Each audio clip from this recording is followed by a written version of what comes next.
रवि ने बस यूं ही अपने छोटे बेटे की तारीफ कर दी कि वह कितना जवान और ताकतवर है। पूरी रात बास्केटबॉल खेलने के बाद भी उसके शरीर पर पसीने की एक बूंद तक नहीं आई। लेकिन यह सुनते ही उसकी पत्नी सुमन का चेहरा अचानक डर से सफेद पड़ गया। दरअसल उसी दिन दोपहर को एक तांत्रिक औरत ने सुमन को चेतावनी दी थी कि उसका वह छोटा बेटा, जिसे वह कई सालों बाद ढूंढकर घर लाई है, इंसान नहीं बल्कि छिपकली मानव है। शुरुआत में सुमन ने इस बात को पूरी तरह बकवास समझा। उसे लगा कि तांत्रिक सिर्फ डराकर पैसे ऐंठना चाहती है। लेकिन उसी शाम जब उसने गौर से अपने बेटे आदित्य की आंखों में देखा तो उसे कुछ अजीब सा लगा। आंखों की पुतलियां पल भर के लिए बिल्कुल अलग दिखी, मानव जैसी नहीं। हालांकि अगले ही पल सब कुछ सामान्य हो गया। सुमन ने खुद को समझाया कि वह बेवजह घबरा रही है। आखिर जिसे वह इतनी मुश्किलों के बाद वापस लाई है, वह भला कोई राक्षस कैसे हो सकता है। फिर भी रात को उसे चैन नहीं आया। उसने इंटरनेट पर छिपकलियों के बारे में पढ़ना शुरू किया। वे ठंडे खून वाले जीव होते हैं, कम पसीना निकालते हैं और समय समय पर अपनी त्वचा उतारते हैं। इसी बीच रवि घर लौटा और फिर से दोनों बेटों की तारीफ करने लगा, खासकर आदित्य की, जो इतना खेलने के बाद भी बिल्कुल नहीं थका था। यह सुनते ही सुमन के मन में फिर डर जाग उठा, क्योंकि उसने अभी अभी पढ़ा था कि छिपकलियों को पसीना नहीं आता। सच जानने के लिए वह कपड़े देने के बहाने आदित्य के कमरे में गई। वहां उसे धुले हुए कपड़ों के बीच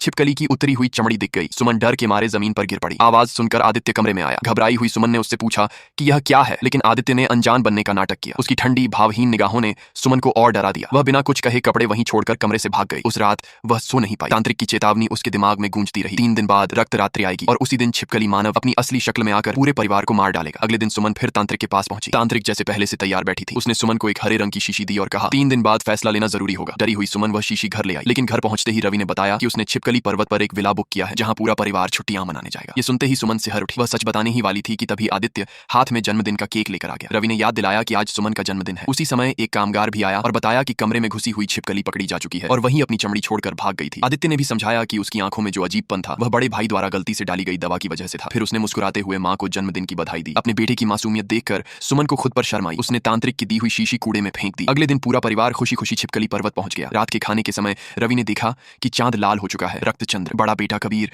तस्वीरें लेने चला गया, लेकिन सुमन का दिल फिर घबराने लगा। तभी आदित्य ने प्यार से उसके प्लेट में चिकन का टुकड़ा रखा। उसका व्यवहार इतना स्नेही था कि सुमन का डर पूरी तरह खत्म हो गया। पर उसी रात जब चांद पूरी तरह गोल और लाल हो चुका था, एक अजीब सी परछाई चुपचाप सुमन के कमरे की ओर बढ़ने लगी।